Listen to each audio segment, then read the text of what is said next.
عزیزانو بلقیس چې څه وخت کې د سلیمان علیه السلام په خط باندې خپلو جرنیلانو سره مشوره وکړه، نو د هغه مشورې خلاصه دا وه چې بلقیس ووی چې زه جنگ په هیڅ قیمت سلیمان علیه السلام سره کول نه غواړم، تحفه او ډالۍ به ورولېږم، که دی بادشاہ وي نو تحفه به قبوله کی او نور به غلی کینی، او که دی پیغمبر وي نو بغیر د اسلام نه به په بل شي باندې نه راضي کیږي.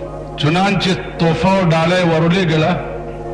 هغه بیان مې تېره جمعه ستاسو په مخ کې کړی و چې سلیمان علیه السلام ورته وفرمایل چې دا خبرې د تحفې او د ډالو نه دي. بلقیس تیاری وکړه چې زه په خپله ورځم. سلیمان علیه السلام ته اطلاع وشوه چې بلقیس په خپله راځي، نو سلیمان علیه السلام د هغې د استقبال تیاری وکړو، او تیاری داسې وکړو چې تمام پیریان او دیوان یې راوغوښته او ورته ووایي چې ما ته د هدهد مارغه ویلی دي چې د بلقیس ولها عرش عظیم، د هغې یو دومره عجیب و غریب تخت دی چې سړی ورته حیران شي. پیریانو ته یې ووایي چې بلقیس خو را روانه ده، خو په دې مې پوه کوي چې د هغې نه مخکې به د هغې دا تخت دلته څنګه را رسېدلی، چې هغه د وطن نه راوځي او ما طرف ته راځي او د هغې نه مخکې د هغې تخت را رسېدلی.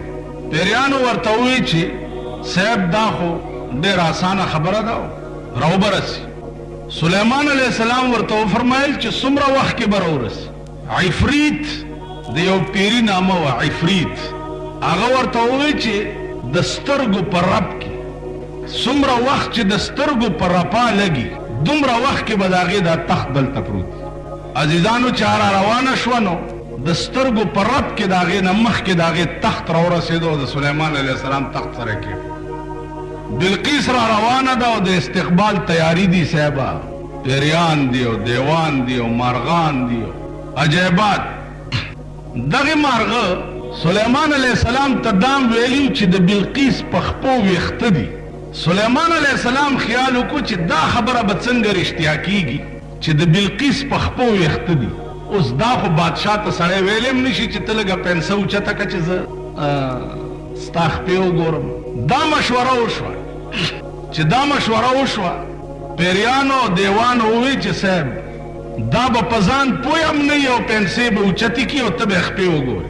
کومه لار چې د دې د استقبال دپاره جوړه وه، هغه لاره کلهمه داسې د شیشو جوړه کړی شوه چې رانږدې کېدو سره به سړي ته دا پته لګېده چې دا اوبه دي.